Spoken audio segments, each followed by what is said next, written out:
大家好，我是王汉文。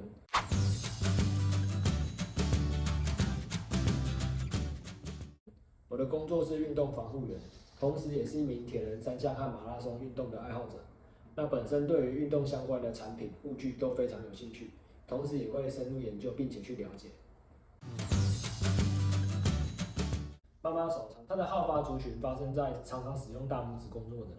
以一般正常工作来讲你在洗碗、拖地、扫地，因为我们都要这样抓捏东西，甚至扭毛巾。那我们大拇指使用的频率其实蛮高的，就很容易在这个部位的肌腱处发炎。那运动员来讲，在打羽毛球、网球、桌球上，因为需要握拍的持拍的动作，也很容易在大拇指这个位置可能会发生发炎的问题。所以妈妈手不仅仅是限于妈妈，其实一般的上班族甚至运动员都有可能产生妈妈手的一个症状。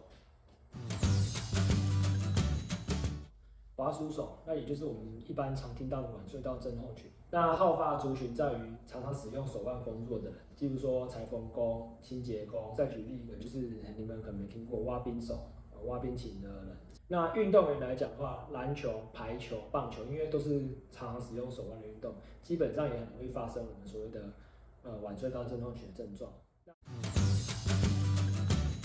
护腕的功效，顾名思义就是给予手腕一定的支撑性跟保护性，并且可以限制我们手腕在安全的角度内做一些活动，避免你在过大的角度的时候提取重物，或是在过大的角度的时候受到一些重力的拉扯，造成我们腕关节的伤势变得更严重。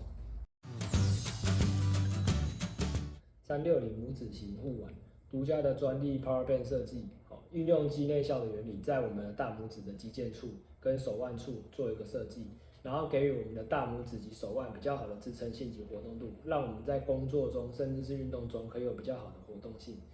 它应该是我见过市面上目前最轻薄透气的护腕，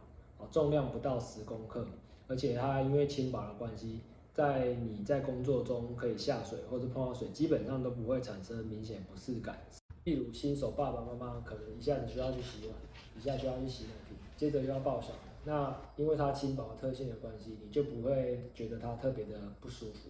那有一些工作，譬如说我们说的挖冰手，它需要不断的挖冰器，甚至有一些船厂，它可能需要做零件组装，它如果比较没有这种异物感的话，它在做这些组装的时候，动作会比较顺一点，比较不会觉得卡。